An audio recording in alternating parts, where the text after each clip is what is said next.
Voila, 6C Podcast with Talk about Us. Tapi saya orang yang fisiknya nggak terlalu kuat, gampang capek, gampang ngedrop misalnya.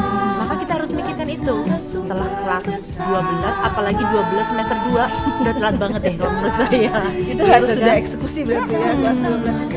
Karena banyak sekali kan pertemanan yang toksik yang membuat kita nggak berkembang, madam.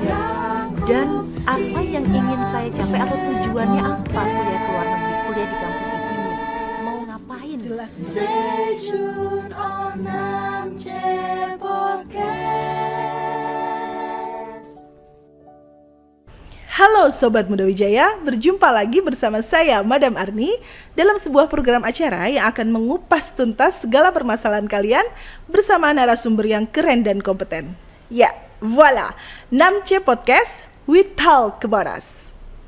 Pada kesempatan kali ini kita telah kedatangan seorang alumni yang sangat menginspirasi, yaitu Ibu Dr. Iva Aryani. Selamat pagi, Ibu. Pagi. Duh, saya serasa kayak sekolah lagi. Oke, nostalgia ya, Bu ya.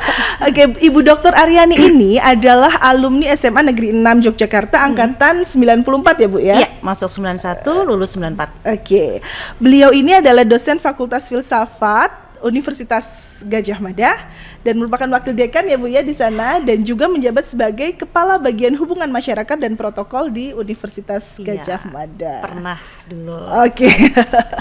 Ya, ini podcast kita kali ini masuk ke kelas inspirasi ya Bu ya. Oke, siap. Kelas inspirasi yang nantinya bakal ditonton oleh Sobat Muda Wijaya semua. Dan kali ini pada pagi hari ini kita akan mengusung tema kupas tuntas strategi masuk perguruan tinggi dalam negeri dan luar negeri. Oke.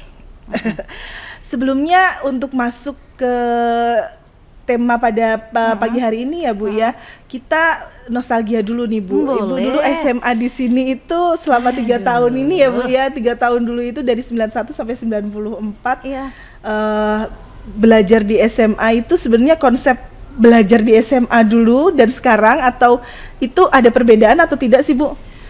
Kalau saya lihat beda ya. Sekarang anak-anak SMA, enggak usah SMA deh, SD aja sekarang itu beda dengan zaman saya dulu. Iya. Saya dulu masuk SMA 6 tahun 91 selesai 94. Udah kebayang situasi tahun 91 ini, pasti Sobat Muda Wijaya susah juga membayangkan mungkin zaman mama papanya dulu Iya, ya. betul. Dengan suasana saat saya masuk tadi ke sekolah ini, suasananya beda. Suasananya lebih adem.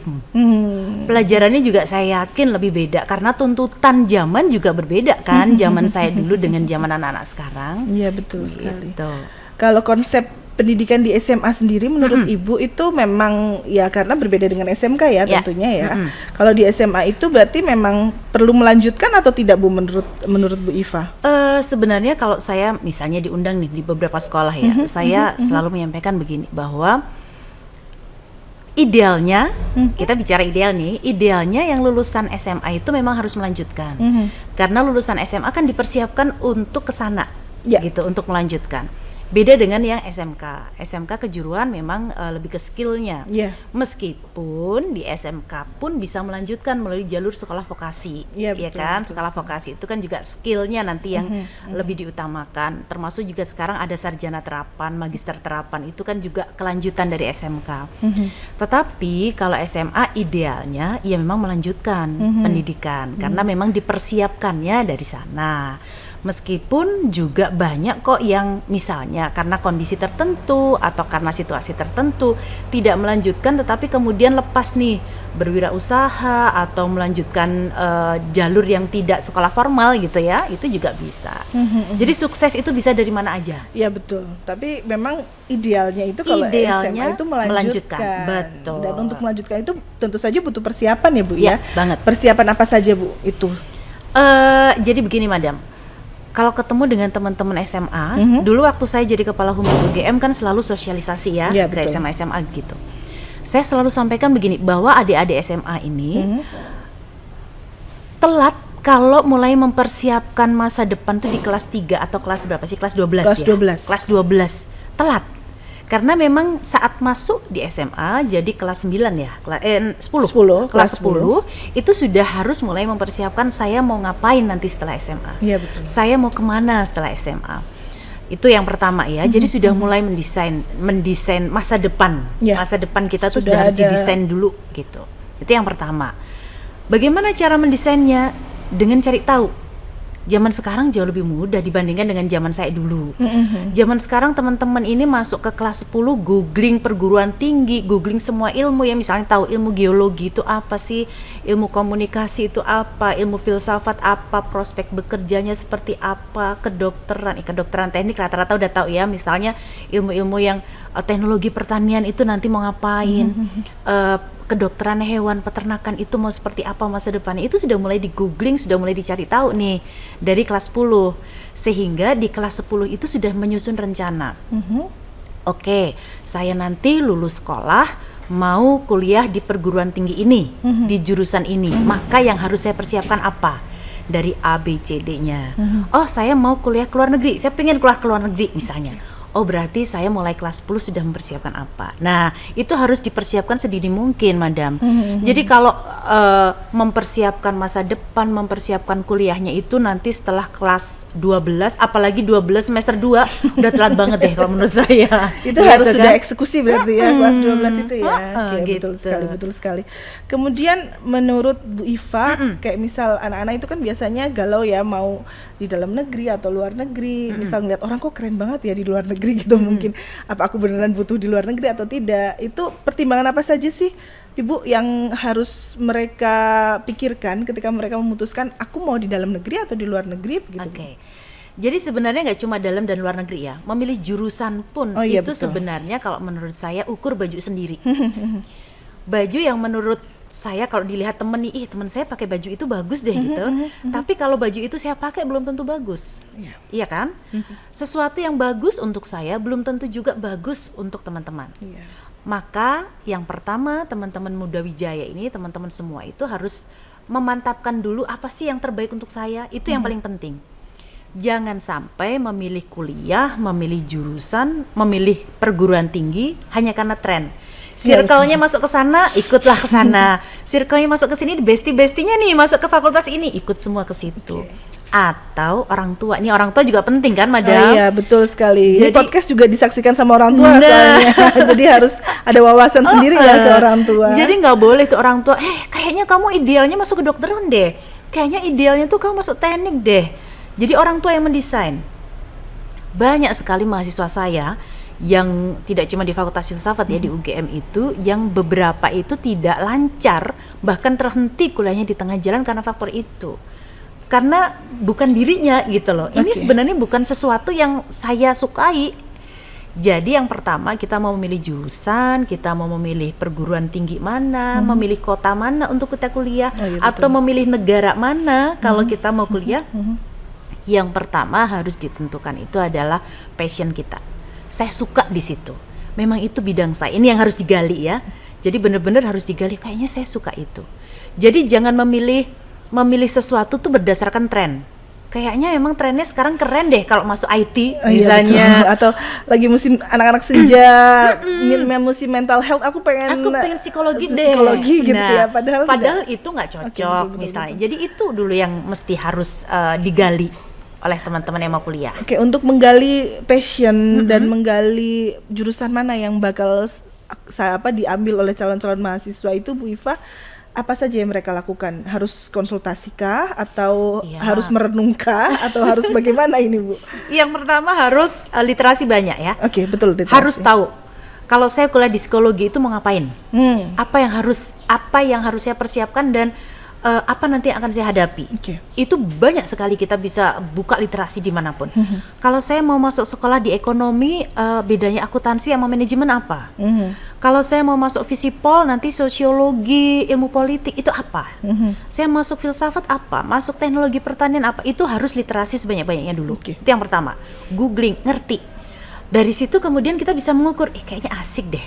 Saya kok kayaknya tertarik ya dengan dunia itu, gitu ya. Setelah itu baru mulai tertarik, baru kemudian mulai mengukur kemampuan dan kapasitas kita. Cocok nggak saya? Bisa nggak? Kemampuan itu tidak cuma kemampuan akademik ya, Madam ya, saya rasa ya, tetapi kemampuan psikologis, kemampuan fisik, kemampuan yang lain-lainnya. Misalnya begini, saya pengen masuk geologi, kayaknya asik tuh di situ. Tetapi saya orang yang fisiknya nggak terlalu kuat, gampang capek, gampang ngedrop misalnya. Maka kita harus mikirkan itu.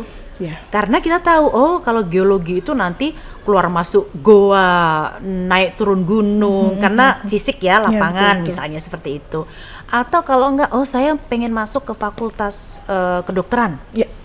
Tapi ternyata di fakultas kedokteran stresornya tinggi nih, karena beban pelajarannya, Iya, beban betul. materinya dan lain sebagainya lebih tinggi. Bisa nggak secara psikologi saya masuk ke sana, mengikuti. Nah, kalau memang diperlukan, baru kemudian teman-teman juga boleh kok konsultasi dengan ahli. Saya rasa di setiap sekolah kan pasti ada ya, Iya, ada guru BK. guru BK dan lain sebagainya untuk konsultasi. Bu, kayaknya kalau saya masuk ke sana cocok nggak ya? Baik nggak ya, enak nggak ya gitu. Jadi tetap yang jadi pedoman untuk mengukur itu diri sendiri. Bukan teman saya soalnya banyak yang di sana Bu, bukan begitu. Atau orang tua saya itu lebih memilih saya di sana. Nah tetap patokannya adalah diri sendiri. Itu Madam. Iya betul sekali. Tapi orang tua juga harus sadar ya. Iya bener. Karena banyak kasus mungkin orang tua milih A, anaknya pengen B dan segala iya. macamnya. Itu. Saya juga sering ketemu orang tua yang berkonsultasi begitu. Saya sering sampaikan tuh. Jangan dipres anak atau didorong anak masuk ke jurusan yang anak nggak suka, tetapi jurusan itu orang tuanya yang suka. Karena yang akan menjalani anak nanti nggak akan sukses. Banyak kok anak-anak atau mahasiswa itu yang begini model sekolahnya atau kuliahnya itu Madam, dipaksa oleh orang tuanya masuk ke sini. Begitu udah selesai, serahkanlah ijazahnya ke orang tuanya. Udah selesai nih, ini kan yang papa mama mau. Oke, udah. Sekarang saya mau mencari hidup dengan mengikuti jalan yang sesuai dengan apa yang saya inginkan. Kan malah tanggung. Iya betul. Jadi Gak ada ilmu nggak ada, ininya ya betul. khususnya untuk ke Jadi situ. kalau boleh sedikit ya saya mention ke mama papahnya, orang tuanya Iya, yang betul, mungkin betul. mengikuti podcast ini ya Iya, Madam betul, ya. betul. Ikuti aja kemauan anak, karena kalau anak emang udah suka di situ, dia passionnya memang seneng di situ dan punya kemampuan di situ. Orang tua mendorong sedikit saja, disentil saja, ini akan jadi orang sukses. Amin, ya betul sekali. Pasti akan Jangan begitu. khawatir akan masa depannya bagaimana. Iya, enggak usah mikir, aduh jurusan itu nanti kerjanya apa ya, itu nanti ada banyak faktor lain lagi gitu yang menentukan. Ya betul sekali. Oke, nah kemudian sistem rekrutmen sekarang ini perguruan tinggi, terutama perguruan tinggi dalam negeri itu ada perubahan atau tidak Bu Iva? Perubahan saya tidak mengikuti yang tahun ini ya, karena setelah saya tidak lagi menjadi kepala bagian humas, sudah tidak lagi intens mengikuti. Tetapi sepengetahuan saya masih sama, terutama di UGM nih ya, karena saya di UGM. Di UGM masih sama, cuma namanya saja si SNMPTN itu yang sekarang berubah nama. Tetapi sistem rekrutmennya tetap sama. Jadi ada jalur yang SNMPTN itu sekarang jalur apa sih Madam, saya lupa namanya. Seleksi nasional apa? SNPB atau apa gitu? SNBP. SNBP betul, SNBP. Nah, itu kan berdasarkan prestasi. Maka teman-teman tadi yang saya bilang dari kelas 10 masuk itu sudah mulai menyiapkan. Saya mau mengejar jalur itu, maka nilai raport itu sudah harus dipersiapkan dari semester 1. Mendesain ya, Sudah dari mendesain kan? Itu. Tapi kalau nggak bisa itu, karena itu kan kuota terbatas ya. Lalu ada juga jalur yang seleksi bersama. Yang menggunakan tes, menggunakan tes. Nah, itu yang kedua. Lalu yang ketiga yang jalur mandiri. Jalur mandiri itu masing-masing PTN itu punya skema sendiri-sendiri. Iya betul. Nah, jadi tinggal mau memilih yang mana. Skemanya banyak. Oke. Kemudian pertimbangan misal mereka ada pilihan gitu. Boleh di luar negeri dan di dalam negeri. Pertimbangan untuk masuk dalam negeri dan luar negeri. Kemudian sedikit mungkin Bu Iva punya wawasan tentang rekrutmen kalau misal perguruan tinggi luar negeri itu di mana perbedaannya dengan perguruan tinggi di Indonesia gitu Bu? Oke, ya. Jelas yang pertama yang mau saya sampaikan, kalau ada teman-teman Muda Wijaya yang pengen memilih kuliah di luar negeri, satu harus mikirkan biaya. Itu yang jelas ya, jelas. Bisa ambil beasiswa? Bisa. Banyak kok beasiswa untuk kuliah di luar negeri. Jadi cek aja sekarang di media sosial, di mana-mana juga ada info beasiswa, itu banyak sekali ya beasiswa-beasiswa seperti itu. Oke, lalu yang kedua, cek perguruan tinggi yang mau dituju. saya mau menuju perguruan tinggi itu perguruan tingginya seperti apa, modelnya bagaimana, dan lain sebagainya ya. Selain persiapan bahasa tentu ya, Iya, betul. bahasa itu memang wajib ya. Saya rasa anak-anak SMA sekarang bahasa Inggrisnya juga udah bagus-bagus. Lalu kemudian ngecek perguruan tingginya. Nah, lalu kemudian baru mengikuti aplikasi-aplikasi yang masing-masing perguruan tinggi di luar negeri itu beda-beda. Masing-masing ini beda-beda, harus menunjukkan portofolionya dan lain sebagainya. Nah, keahlian untuk menuliskan portofolio dan menunjukkan siapa saya ini penting juga tuh, Madam. Oh, biasanya kalau di perguruan tinggi negeri itu kayak apply pekerjaan gitu ya, Bu ya. Kalau di perguruan tinggi luar negeri, biasanya kita diminta untuk menyertakan portofolio yang di sana itu menunjukkan siapa saya, apa keunggulan saya, Iya. dan apa yang ingin saya capai atau tujuannya apa kuliah ke luar negeri, kuliah di kampus itu. Iya. Mau ngapain? Jelas gitu ya. Nah, jadi nggak bisa asal-asal kita masuk. Maka teman-teman benar-benar harus mencari tahu, cari informasi tentang perguruan tinggi itu. Itu yang paling utama ya. Iya, betul. Lalu berikutnya lagi nih yang sebenarnya non teknis tapi juga teman-teman harus perhatikan. Teman-teman kalau mau kuliah ke luar negeri ini, maka harus beradaptasi dengan budayanya kan, pasti. Oh iya, Ketemu jelas. dengan sesuatu yang baru. Betul sekali. Ketemu dengan sesuatu yang mungkin selama ini belum pernah kita bayangkan. Kita cuma ngelihat dari Culture YouTube. shock gitu mungkin. Iya benar. Kita hanya ngelihat dari YouTube. Iya. Nggak usah jauh-jauh lah keluar negeri yang jauh ya, misalnya ke Eropa. Keluar negeri yang sama-sama di ASEAN gitu aja ada banyak kok hal yang kita harus adaptasi. Nah itu teman-teman juga harus mempersiapkan diri untuk itu. Jangan sampai setelah kuliah di sana semuanya lancar, cuma persoalan yang non akademis justru yang malah menjadi kendala. Oh iya. Iya kan? Betul. Persoalan non akademis yang sepele misalnya nggak cocok makanannya, lalu nggak bisa makan, nggak cocok cuacanya, lalu nggak cocok dengan gaya hidupnya. Karena kalau di luar negeri mungkin teman-teman itu harus banyak jalan, naik sepeda dan lain sebagainya, harus mandiri, Iya, betul. gitu kan, Madam? Iya. Nah itu juga harus diperhatikan dan dipertimbangkan sebelum memilih jurusan dan sebelum memilih saya mau ke luar negeri atau mau ke dalam negeri. Atau mungkin kalau enggak, alternatifnya adalah kuliah S1-nya di dalam negeri. Tetapi sekarang kan banyak ya program pertukaran. Oh iya. Kementerian betul. itu kan menyediakan Exchange gitu banyak ya. sekali student exchange ke luar negeri dan lain sebagainya. Itu sebagai ajang untuk apa namanya, mengerti dunia luar juga. Iya betul. Gitu. Cari pengalaman gitu ya, Bu ya. Oke, jadi kuliahnya dapat, pengalamannya dapat, nanti itu Ya. bisa masuk ke portofolio juga ketika melamar Betul. pekerjaan gitu ya. Atau kalau tidak, Madam pilih yang double degree. Kalau Kan double degree ada berarti program- separuh-separuh gitu ya, Bu Iya ya. betul, double degree itu misalnya saya kuliah di perguruan tinggi negeri di Indonesia yang double degree gitu ya, ambil jurusan yang double degree, Iya, betul. kuliah di situ, nanti separuh perkuliahan itu juga di perguruan tinggi mitra. Oh, oke. Lalu kemudian nanti ijazahnya itu di stempel 2 perguruan tinggi mitra yang di luar negeri Iya. itu dengan perguruan tinggi negeri yang ada di di UGM di Indonesia, oke. sorry gitu. Iya. Jadi ada banyak alternatif Iya, ya, untuk iya. mencapai nanti masa depan kita bakal kemana, kalian passionnya bagaimana, seneng nggak gitu kan ya Bu ya. betul. Karena tidak semua anak juga suka mungkin di luar negeri takut sudah nggak bisa menyesuaikan diri dan segala macamnya itu. Tidak semua.